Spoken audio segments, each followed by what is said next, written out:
minha segunda série, tudo bem? Como vocês estão? A professora Daiane está enviando esse vídeo para vocês referente ao sábado letivo do dia 24 agora de outubro, tá? Que se nós estivéssemos em aula, nós estaríamos tendo atividades aí nessa data, né? Então, nós enviaríamos aí as aulas para vocês referente a este dia letivo, tá? Para computar, para fechar aí o nosso ano, né? O nosso calendário escolar, tá? Eu estou no livro de atividades, tá? Onde nós vamos ver aqui alguns conceitos que nós já iniciamos, né? Nesta primeira semana, sobre o nosso conteúdo, então, desse bimestre, tá? Primeiramente, oxidação e redução, né? Lembrar com vocês, então, quais são as denominações, né? Para que a que se refere essa denominação, né? Então, sempre que ocorrer uma reação química onde ocorra transferência de elétrons, tá? Então, nós temos reações chamadas de reações de oxirredução, certo? Então, quando fala que uma espécie química sofreu oxidação, isso significa que ela perdeu elétrons, tá? E isso significa que o seu número de oxidação, o seu NOx, né, que eu expliquei para vocês na aula ao vivo, que significa número de oxidação, ele vai aumentar. Quando ele perde elétrons, sofre oxidação, aumenta o NOx, ok? E, ao contrário, a espécie química que receber elétrons, ela sofre o processo chamado, então, de redução, né? E ela vai diminuir o número de oxidação, diminuir o NOx. Isso, digamos assim, essa contrariedade, né? Você pensa assim, mas a oxidação aumenta e a redução diminui, né? O número. E aí você pensa assim, mas como que eu posso associar isso, sendo que a redução diminui o número, mas ela está ganhando elétrons? Porque, como eu falei para vocês, porque o elétron é uma carga negativa, né? Então, mesmo que ele esteja recebendo elétrons, sofrendo o processo de redução, né? Ele está recebendo, reduzindo e diminuindo o seu número de oxidação, tá? Para saber os números, né, as cargas, o NOx de cada substância, em algumas situações basta observar, por exemplo, se for um composto iônico, né? Isso é o que está dizendo aí no primeiro tópico aí para vocês do caderno de atividades, ó, né? Para compostos iônicos, o NOx de cada elemento ou de cada átomo é numericamente igual à sua carga real, ou seja, a carga do íon. Então, o exemplo que aparece ali do cloreto de sódio, que foi aquele que a gente falou bastante durante a aula, né? Onde o sódio perde um elétron, então a carga é mais 1, o número de oxidação também será mais 1, né? E o cloro recebe um elétron, número de oxidação menos 1, porque ele ficou com carga menos 1, a carga deste íon é menos 1, né? Para determinar o número de oxidação de átomos em ligação covalente, isso eu comecei com vocês no finalzinho ali já da aula, né? Quando a ligação é covalente, é necessário então verificar qual elemento reteria os elétrons, tá? Como assim reteria os elétrons? Veja bem, se nós quebrarmos essa ligação, né? Qual deles vai manter os elétrons consigo? Aquele que for mais eletronegativo, tá? Então, no caso de elementos que têm a mesma eletronegatividade, ali eles estão dando uma ligação covalente entre dois átomos de cloro, por exemplo, né? Cl e Cl. Tem a mesma eletronegatividade, tá? Então, o número de oxidação dele vai ser igual a 0. Porque quando eles se romperem, não tem nenhum mais eletronegativo do que o outro, tá? Agora, se você pegar lá, como eu mostrei no exemplo da aula, a ligação covalente da formação da molécula da água, né? Se pegar a água, o mais eletronegativo é o oxigênio. Então, sendo o oxigênio mais eletronegativo, ele vai reter os elétrons para si, tá?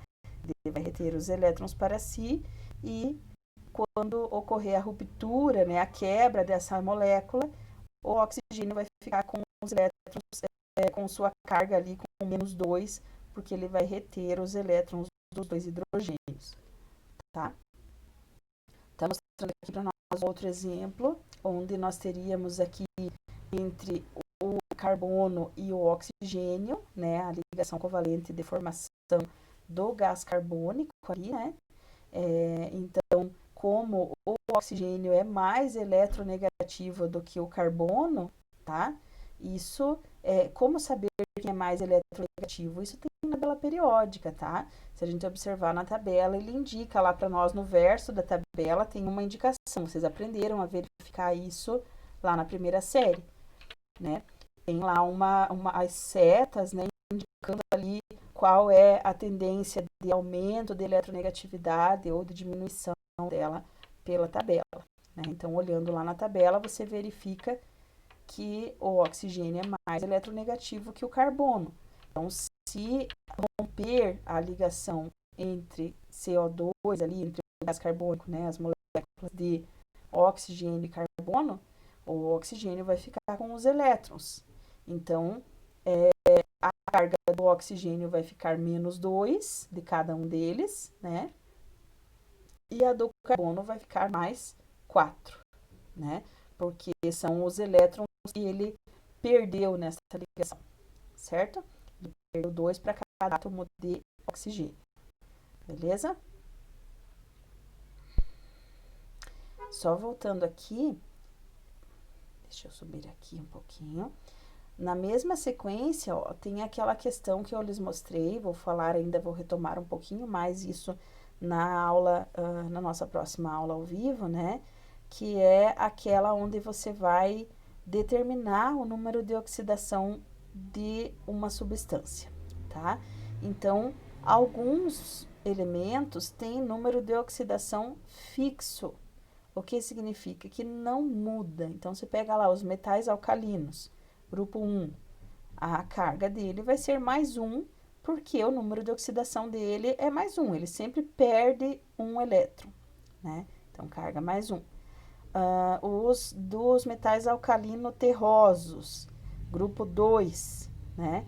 Carga mais 2, número de oxidação mais 2, porque é a carga, o número de elétrons que ele vai perder, né?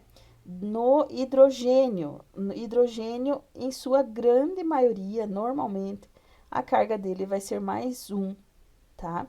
Tem algumas exceções, tem hidretos metálicos, ou seja, formação de alguma substância, alguma molécula que tenha o hidrogênio e um metal. Aí você terá carga -1, mas são pouquíssimas as exceções, tá? Então, normalmente é mais 1 mesmo.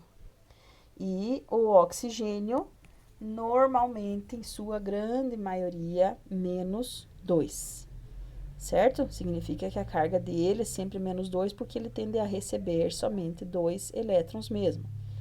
Tem algumas exceções? Tem nos peróxidos, ou seja, por exemplo, água oxigenada, H2O2. Ele tem carga -1 e não -2, tá? Superóxidos, outro tipo de exceção, carga -1,5, né? Número de oxidação -1,5, quando ele forma superóxidos, ou seja, compostos que são um pouquinho mais raros, né? Não os compostos normais, tá? Os peróxidos e superóxidos de oxigênio. Ainda, outras regrinhas que nós veremos ali é que quando eu tenho uma substância simples, né? Mostrei agora há pouquinho ali o cloro, por exemplo.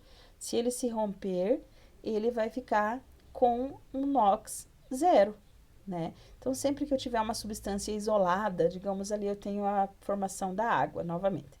H2 mais O2 formando H2O. Tanto as duas substâncias, o H2 e o O2, eles têm número de oxidação igual a zero, tá? Ali o ozônio também está mostrando ali, ó, O3, também número de oxidação igual a zero. Íon monoatômico, ou seja, se está aparecendo na minha reação química lá um íon, né, um átomozinho com uma carga positiva ou negativa, esta carga é o número de oxidação, é o NOx, né? Então, se está aparecendo lá na minha reação química, Fe2+, significa que a carga dele, o número de oxidação dele é 2+, né? Se eu tenho ali o Al3+, está aparecendo lá na minha reação, significa que a carga dele sendo 3+, o número de oxidação também vai ser 3+, tá? Espécie química neutra. Numa espécie química neutra, né? Quando eu tenho uma molécula que não tem carga de íon, ela está neutra, o número de oxidação dela, total, tem que ser igual a zero, tá? Então, como que se chega a este zero? Somando os números de oxidação presentes no composto, né? Aí, como que a gente vai saber? Os que já são fixos, eu uso para descobrir aquele que não é fixo. Então, você olha ali, na primeira molécula, H3PO4. Eu sei que o hidrogênio é mais 1, certo? Eu sei que o oxigênio é menos 2. Isso é regra, e a gente viu ali em cima, agora há pouquinho, né? Aí do fósforo, do P, eu não sei. Aliás, do elemento, né, que está centralizado ali, eu não sei. Então, como que a gente vai fazer? Você vai fazer a soma deles, chegando ao resultado igual a zero, como se fosse uma equação, né? Então, ali, veja só, temos H3, significa que eu tenho a cada hidrogênio uma carga mais 1, então eu tenho já 3 positivos, né? Eu tenho O4, sendo que cada oxigênio, cada O, tem carga menos 2, então menos 2 vezes 4, já tenho ali um total de menos 8, né? E aí sobra para identificar o elemento que está no meio. Quanto valeria, no caso, esse fósforo? 5, porque 5 positivo com 3 positivo e com menos 8 vai resultar zero, tá? Mesma coisa ali a molécula do sulfato de alumínio, ali o Al2SO4 que está aí do lado, né? Eu tenho alguns que já têm carga definida, oxigênio, por exemplo, é menos 2, né? Ali vocês estão vendo que tem 12 oxigênios, ali ó, estão vendo 4, 3, né? Então, 4 vezes 3, 12 oxigênios, vezes menos 2 já dá menos 24, tá?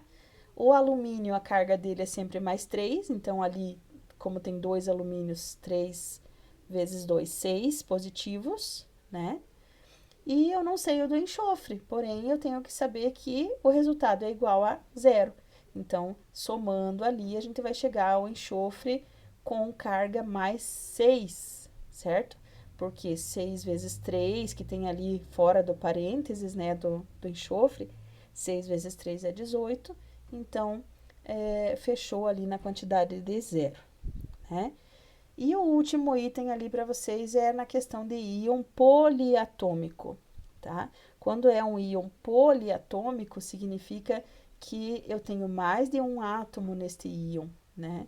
E tenho uma carga, tá? Então, a única diferença neste caso aqui para uma molécula neutra é que a soma dos NOx, né, dos números de oxidação, não pode dar zero, ela tem que dar o valor do íon. Então, ali no caso do PO4 3-, a carga tem que ser 3-, menos 3, né? E ali do dicromato, Cr2O7 menos 2, a carga tem que ser menos 2.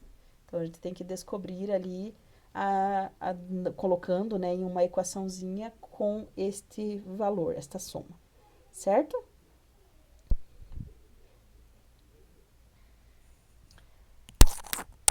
E para finalizar, eu quero que vocês façam então a primeira questão, o primeiro exercício que está aí no livro de atividades, que está na página 6, tá? Ele está mostrando sobre a questão aí dos óxidos, né, liberados dos digamos assim, dos poluentes, né, liberados aí na atmosfera. E aí está pedindo para identificar o número de oxidação dessas substâncias que está mostrando ali, tá? Então, através desse conhecimento que vocês já têm agora, né, de saber alguns que tem NOx fixo, saber que a carga sempre tem que dar zero ou a carga do íon que está aparecendo ali, né? Então, com isso, vocês vão identificar e fazer esse exercício aí, o número 1, tá? Para me mandar aí até a próxima segunda-feira, tá? Vou deixar aberto aí para segunda-feira a tarefinha para vocês, beleza? Então, um abraço, tá? E até a próxima aula.